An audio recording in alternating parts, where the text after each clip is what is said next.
Waalaikumsalam. Oke, sama-sama baca doa. Bismillahirrahmanirrahim. Allahumma ftah alaina hikmataka wa ansyur alaina min khazaini rahmatika ya arhamar rahimin. Amin. Oke, semua boleh duduk.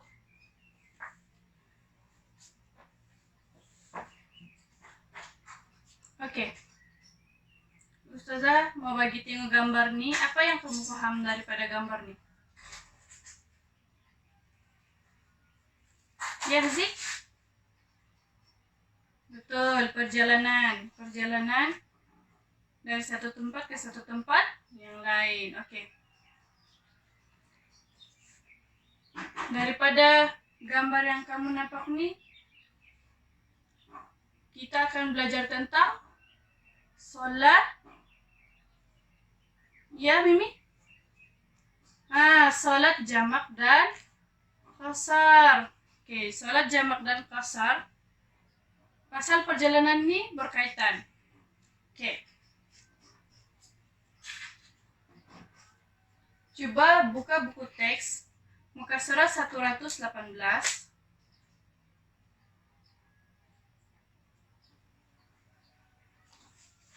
Semua sudah?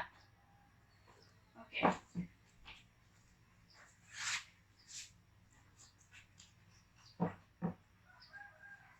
Oke. Dalam salat juga ada jamak dan qasar. Cuma jamak dan qasar ini hanya digunakan apabila kita melakukan perjalanan yang jauh. Oke, maksud jamak di sini menghimpunkan dua salat fardu dalam satu waktu. Oke. Jamak ini ada dua. Satu jamak takdim, satu jamak takhir. Oke. Siapa tahu apa itu jamak takdim? Aisyah? Irfan? Oke, jamak takdim ini kita tunaikan kedua-dua sholat tadi, sholat fardu, di dalam waktu yang pertama. Takdim maksudnya yang pertama kita buat. Oke. Takhir pula, ya yang kedua. Takhir pula kita tunaikan dua-dua sholat tuh pada waktu yang kedua pula. Oke. Paham kan ya apa yang pertama, apa yang kedua? Oke, Ustazah bagi contoh kalau udah paham. Contohnya si Irfan jalan, dia tiba-tiba dalam perjalanan dia masuk sholat zuhur. Jadi dia mau jamak tuh. Jauh perjalanannya kan, jadi dia sholatlah jamak sholat jamak takdim sebab waktu zuhur tuh pertama, waktu asar tuh kedua. Yang boleh dihimpunkan kalau salat yang boleh dihimpunkan zuhur dengan asar, maghrib dengan isya. Oke. Subuh boleh? Tidak. Oke, pandai. Oke. Jadi maksud dia pertama di sini kita buat salat jamak tuh di dalam waktu yang pertama. Kalau zuhur sama asar, zuhur yang pertama. Maghrib sama isya, maghrib yang pertama. Boleh paham? Oke.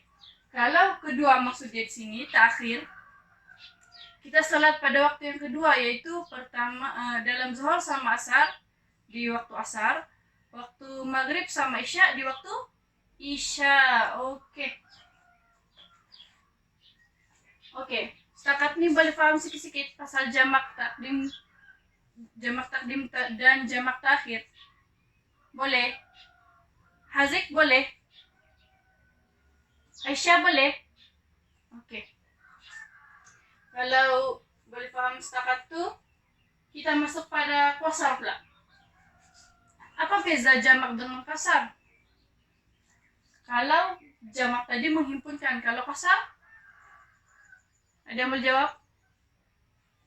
Ya, boleh juga tengok sini. Oke, qasar tuh memendekkan. Memendekkan apa? Memendekkan waktu.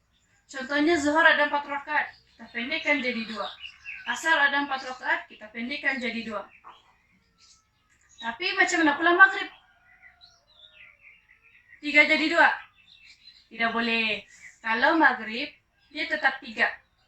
Cuma dia boleh digabungkan. Nah, contohnya Isya 4 boleh jadi 2.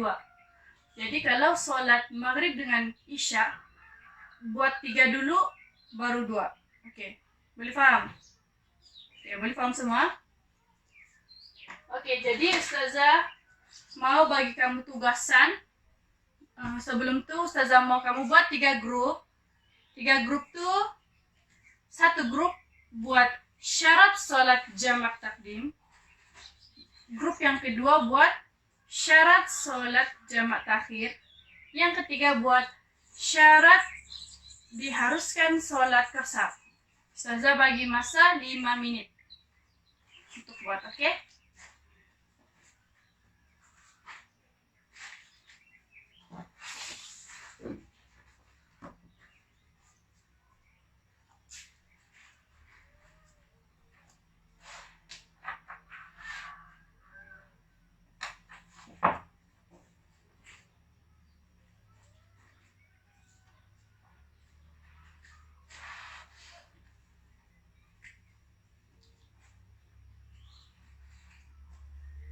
Kalau ada apa-apa mau tanya, boleh tanya Ustazah.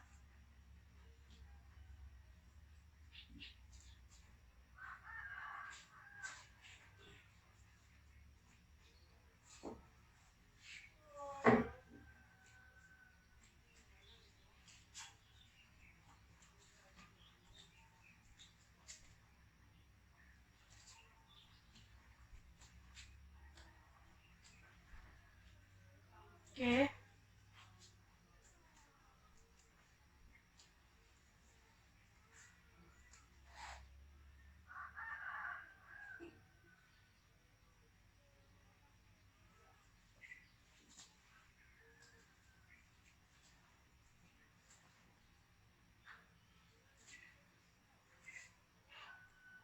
Kalau sudah siap, boleh angkat tangan. Nanti Ustazah pergi tempat kamu.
Yang membuat syarat jamak takdim, takhir, dan qasar.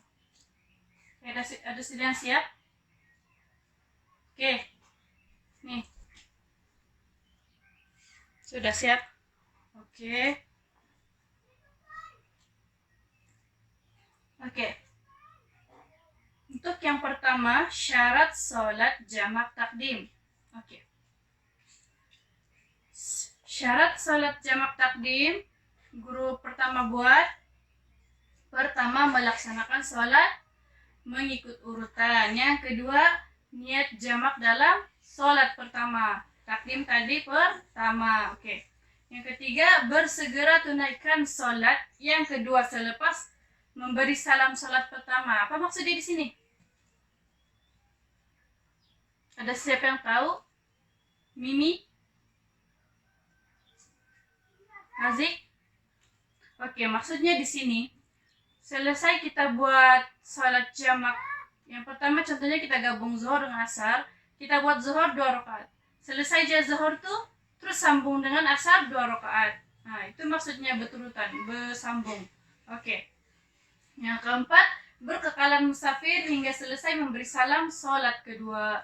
Maksudnya selepas kita sholat pun kita tetap melakukan perjalanan. Nah, contohnya kita berhenti di stasiun Petronas, mau jalan lagi balik. Nah, gitulah. Semua boleh paham? Oke. Yang kedua sudah siap? Oke. Sini. Oke. Yang kedua, syarat sholat jamak taakhir. Oke.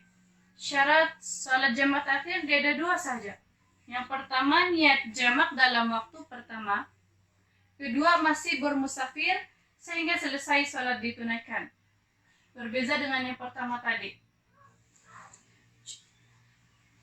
Sama dengan yang pertama tadi, cuma ini dia ada 2 saja. Oke. Apa maksud niat jamak dalam waktu pertama? Ini buat kedua, kenapa pula niat waktu pertama? Nah, kenapa kan? Oke. Maksudnya di sini kita niat, contohnya kita dalam perjalanan, kita masih di dalam waktu zuhur. Tapi tiba-tiba kita rasa, tidak sempat nih saya mau sholat jamak waktu zuhur, mungkin asar kali ini. Nah, jadi itulah kena niat yang dari zuhur, saya mau sholat jamak yang waktu kedua lah, yang terakhir lah, gitu. Yang asar punya lah, sebab tidak sempat nih zuhur. Nah, gitu. Paham? Nah, jadi yang kedua pun sama juga syarat dia, masih bermusafir sampai habis sholat ditunaikan. Maksudnya belum sampai rumah lah, masih lagi kamu buat perjalanan. Oke. Yang ketiga, syarat qasar sudah siap? Oke. Yang ketiga yaitu syarat diharuskan sholat qasar. Oke. Pertama, kena buat sholat qasar ini mesti bermusafir, mesti sedang melakukan perjalanan. Oke. Yang kedua, telah melepasi sempadan kawasan tempat tinggal. Oke. Paham apa tuh sempadan tempat tinggal? Ada sesiap yang paham? Hazik? Aisyah? Ya, keluar dari tempat kita. Contohnya Ustazah di Kundasang. Di sana sudah Kota Bulut. Nah, begitu. Baru boleh. Atau sana Tamparuli, sana Keke, baru boleh jamak melakukan qasar. Oke. Macam dalam gambar nih yang Ustazah tunjuk. Kalau masih di kawasan kamu, tidak boleh melakukan qasar. Tapi kalau kamu sudah di luar kawasan itu, baru boleh. Oke. Yang ketiga, tidak berniat untuk menetap melebihi 3 hari. Maksudnya mungkin kamu mau tinggal di Keke, tapi kamu mesti tidak lebih dari 3 hari. Kalau lebih dari 3 hari, macam niat kamu, saya mau tinggal sana 5 hari lah. Jadi, sholat qasar ini tidak boleh sudah. Sebab sudah kamu niat awal-awal, kamu tinggal 5 hari, 1 minggu. Tapi kalau kamu bilang, 2 hari sejalan nih sama tinggal di Keke. Jadi, boleh sholat qasar. Sebab kamu mau pergi Keke itu macam 2 hari aja. Tapi kalau lebih daripada 3 hari, 4 hari dan ke atas, tidak boleh sudah sholat qasar. Oke, yang keempat, tidak mengikut imam yang bermukim. Maksudnya, contohnya kita jalan, Ustazah di Kundasang, tiba-tiba Ustazah jalan pergi Keke. Tapi sebelum itu, Ustazah berhenti sudah di Tamparuli mau sembahyang zuhur, sebab sudah masuk waktu. Ustazah tidak boleh ikut tuh yang imam, jadi imam salat yang di situ.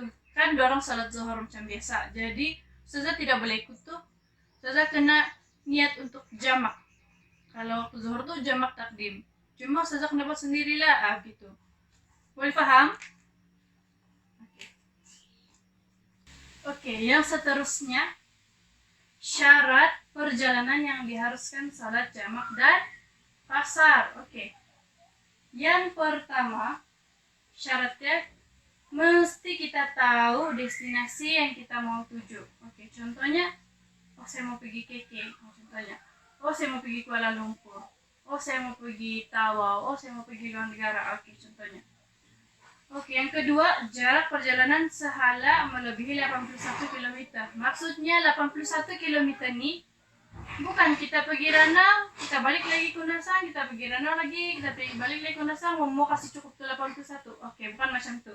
Maksudnya sehala nih satu perjalanan saja, maksudnya dari Kundasang terus pergi Keke. Paham? Oke, begitu.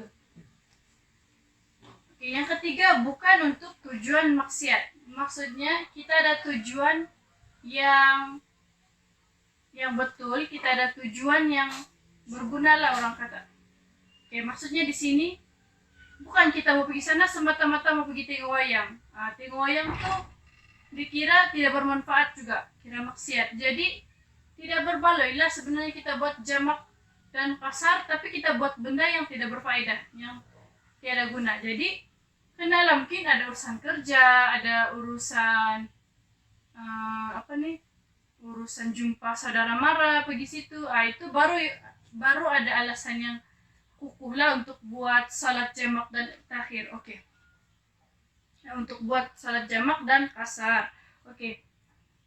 Jadi dari sini sebenarnya kita tahu yang kalau kita buat perjalanan mesti apa kamu tahu? Mesti ada tujuan yang betul.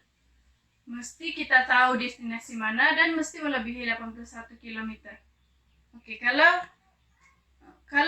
kurang daripada 81 km, macam yang saya cakap tadi, tidak bolehlah buat jamak. Hanya boleh buat qasar sebab kita melakukan perjalanan. Cuma bezanya tidak jauh lah gitu, kurang kan daripada 81. Siapa tahu macam mana kita mau ukur 81 km ini macam mana? Coba sudah tahu kan 81 km.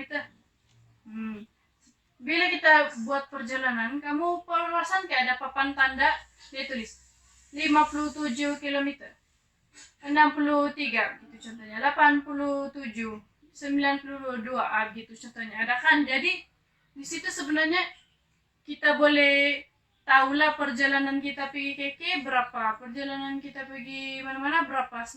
Biasanya dia akan ada tuh tanda di setiap jalan yang kita pergi. Jadi kenal ambil tahu tuh juga. At least kita boleh tahu, kita beli jamak. So kita ambil tahu kan benda tuh berapa jarak kita jalan. Kan kita jalan kita tidak mau tahu pun berapa kilometer kita jalan. Jadi kena ambil tahu lah berapa kilometer yang kita jalan. Jadi di situ kita boleh tentukan kita boleh buat jamak kasar atau tidak, gitu.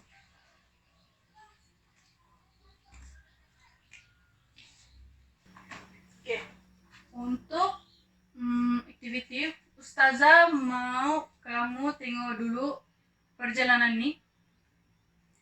Ustazah mau tanya satu orang. Sebelum itu tengok dulu. Jadi Ustazah akan soal daripada gambar nih. Boleh nampak kan? Oke. Contohnya si Hazik dari Ranau. Dia mau pergi Kundasang saja. Bolehkah dia buat jamak kasar? Bolehkah dia buat? Bolehkah Hazik? Ya, tidak boleh sebab dekat saja. Tidak bolehlah, kan? Oke. Contohnya, si Aisyah lagi. Si Aisyah dari Kundasang, contohnya. Dia mau pergi kota Kinabalu. Dia mau pergi Tuaran lah. Dia mau pergi Tuaran. Berapa jarak dia? Kundasang pergi Tuaran dalam 42 km saja. Bolehkah dia buat jamak kasar?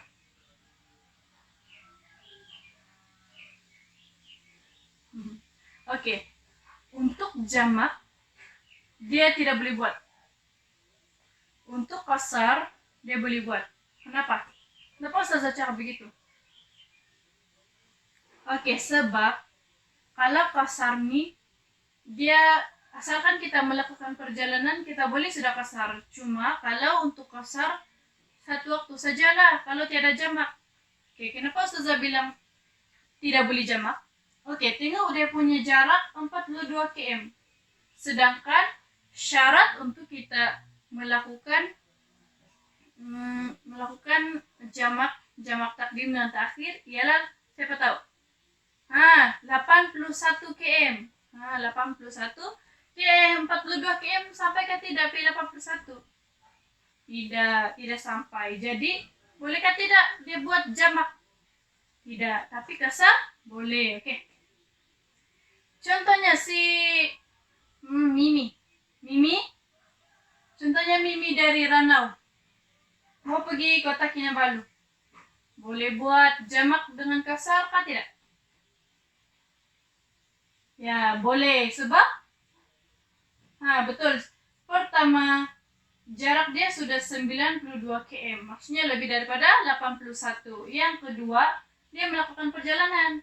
2 itu pun maksudnya kita boleh sudah buat jamak dan kasar. Oke. Setakat ini boleh paham? Kalau kita pulang balik pun sama juga. Asalkan kita belum sampai di destinasi kita tuh, kita masih lagi boleh buat jamak dan kasar. Cuma kena tengoklah, kalau dia punya kilometer tuh kurang daripada 81, kita hanya boleh buat kasar, jamak tidak boleh. Tapi kalau lebih daripada 81, kita boleh kasih jamak itu salat, kasih himpun itu salat, kita boleh kasih kasar, kasih pendek lagi itu salat. Kalau yang macam tadi 42 km saja kira jauh juga sebenarnya, cuma tidak sampai 81. Dia hanya boleh kasar aja, maksudnya dia sampai zuhur, dia kasih pendek saja itu. Zuhur jadi 2 rakaat, baru dia jalan balik. Nanti asar balik dia sholat. Gitu. Tapi kalau dia punya perjalanan tuh jauh, macam selalu kita pergi keke jauh kan. Jadi itu boleh jamak dengan kasar. Tapi kena tengoklah kita berhenti waktu mana. Kalau waktu zuhur atau maghrib, kenalah buat kasar, kenalah buat jamak takdim. Tapi kalau kita di asar ataupun isya, kenalah buat jamak takhir. Oke, setakat ini boleh paham? Oh ya, Ustazah ada satu lagi soalan. Kalau kita dari Ranau, kita jalan pergi Tuaran, boleh jamak sama kasar kah tidak? Tidak kan, sebab tidak lebih daripada 81 km. Tapi kita bermalam di Tuaran. Lepas itu kita jalan dari Tuaran pergi Keke. Boleh? Bolehkah? Dari Tuaran pula pergi Keke. Besok dia. Kita mau jamak sama kasar. Boleh? Siapa yang tahu? Mimi, Aisyah, Irfan, Hazik. Boleh? Jawabannya boleh. Sebab asal kita punya tempat dari Ranau. Jadi bila kita jalan pergi Tuaran, kiranya kita hanya meninggal di situ 1 hari. Kita tidak tinggal pun lebih daripada 3 hari. Kalau kita tinggal lebih daripada 3 hari, seperti tapi keke, baru tidak boleh jamak. Tapi ini Tuaran ini kita hanya meninggal, maksudnya bukan tempat kita. 1 hari saja kita bermalam di situ. Lepas itu kita jalan pergi kota Kinabalu, baru kita bermalam lagi di situ. Maksudnya boleh lagi jamak dan kasar, sebab masih dalam perjalanan. Kita belum balik lagi pergi tempat kita yang asal, daerah kita yang asal. Jadi selama yang kita belum balik pergi, contohnya pergi Ranau, selagi kita belum balik situ, kita boleh jamak dan kasar, asalkan tidak melebihi 3 hari. Oke. Apa maksud sebenarnya itu 3 hari? Oke, maksudnya 3 hari. Contohnya, Ustazah dari Kundasang mau pergi Keke. Ustazah jalan, contohnya hari Isnin. Ustazah jalan hari Isnin pergi Keke. Oke, malam tuh Ustazah tidur. Itu belum dikira 1. Besok dia hari Selasa baru kira 1. Oke, hari Selasa Ustazah tidur. Hari Rabu Ustazah tidur. Hari Kamis Ustazah tidur. Sekali yang hari Jumat baru Ustazah mau balik. Boleh jamak dan kasar kah tidak selama yang Ustazah tinggal di Keke itu? Tidak? Boleh? Mana jawaban kamu nih? Oke, sebenarnya boleh. Sebab Ustazah di situ 3 hari saja. Hari Jumat Ustazah mau balik sudah. Kiranya Ustazah sudah niat awal-awal, oke, Senin di situ, Jumat balik. Jadi boleh sebab 3 hari, tidak lebih dari 3 hari kan. Jumat tuh tidak termasuk sebab kita mau balik. Tapi kalau ustazah sambung lagi, kalau contohnya ustazah mau tinggal 2 hari sajalah, tapi tiba-tiba ustazah tidak boleh pula balik nih besok. Maksudnya tidak niat pun, tapi tiba-tiba terpaksa tinggal lagi. Itu pun masih boleh jamak sebab kita tiada niat. Maksudnya kita tidak tahu macam mana keadaan di situ kan. Jadi tiba-tiba kita kena tidur lagi satu malam. So kita tiada niat. Kalau kita sudah niat, 3 hari saja sama di situ. Itu tidak boleh sudah, kalau lebih dari 3 hari tidak boleh sudah jamak dan kasar. Tapi kalau kita tidak tahu, kadang sampai 18 hari pun kalau masih kita tahu, besok kena tidur lagi pula nih. Pas itu besok kita balik, kena tidur lagi pula nih. Pas besok lagi, kena tidur lagi pula nih. Jadi sampai yang kita tidak tahu tuh boleh jamak dan kasar.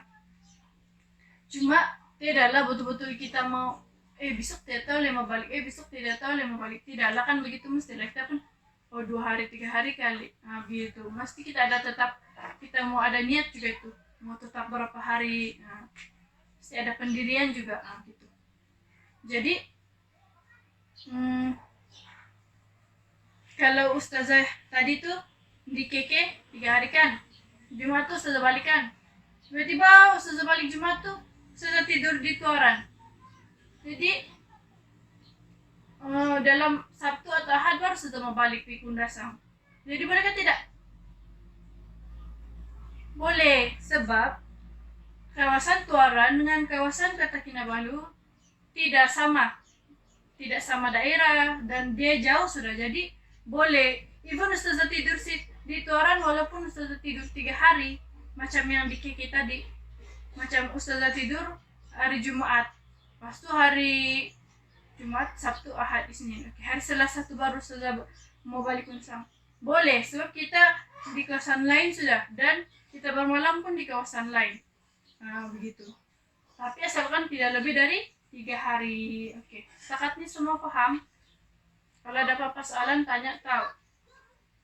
Boleh? Paham? Oke.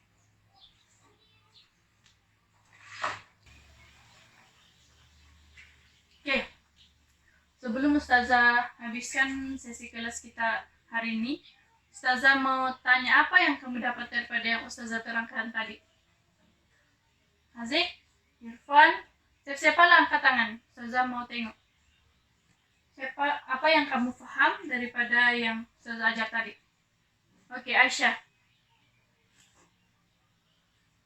Oke. Kalau sholat jamak dengan qasar mesti melakukan perjalanan. Oke, betul. Oke. Yang lain? Ya, mesti 81 km dan ke atas. 81 dan ke atas. Oke. Lagi yang lain? Bolehkah kita buat sholat jamak dan qasar? Kalau kita duduk satu tempat tuh 5 hari kita duduk. Boleh? Tidak. Oke, lagi? Apa lagi yang kamu paham? Ya, ikut urutan. Itu kan sudah ada dalam buku. Oke, boleh. Ikut urutan, ya, betul. Kita kena ikut urutan. Kalau takdim kenalah dari zuhur, asar, maghrib dan isya. Kalau ta'khir, asar, zuhur, isya dengan maghrib. Oke. Ada lagi mau bagi apa yang dia tahu, apa yang dia paham sudah daripada yang Ustazah ajar? Tiada? Oke. Di sini Ustazah mau cakap, Ustazah mau rumuskan lah pengajaran Ustazah nih. Kita sholat nih macam banyak kan, 4 rakaat lagi kalau kita mau buat perjalanan. Tapi di sini Allah sudah bagi kemudahan, diringankan, yaitu rukhsah terhadap sholat kita nih. Jadi walaupun kita melakukan perjalanan, kita tetap kena buat tuh sholat, kita tetap kena melaksanakan sholat. Tetapi itulah diringankan dengan adanya jamak dengan kasar, kena ringan dengan berkurangnya waktu dia tuh, tapi kita tetap kena buat. Nah, maksudnya kita kita sholat tuh sebenarnya menunjukkan kita betul-betul ikut perintah Allah kan. Jadi itulah kita tetap kena buat walaupun kita melakukan perjalanan. Oke. Jadi pasal jamak dengan kasar nih, minggu depan Ustazah akan ajar niat, cara sholat, dan sebagainya yang berkaitan.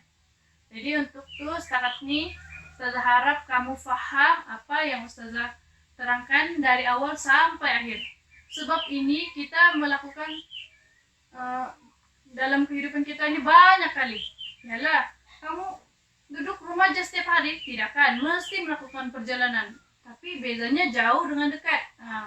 Kadang kita mau pergi Keke, kita mau pergi Tawau, kita mau pergi Kudat, kita mau pergi Kuala Lumpur, luar negara. Jadi semua itu perjalanan. Jadi jamak dengan kasar ini sangat penting. Jadi itu kamu kena betul-betul paham supaya boleh aplikasikan dan tidak tinggal sholat. So rasa susah kan kalau tidak belajar, kalau tidak tahu. Jadi itulah kena belajar, kena paham betul-betul dan aplikasikan dalam kehidupan kamu seharian. Oke, boleh semua? Oke. Oke. Baca surah Wal As dan boleh bersurai.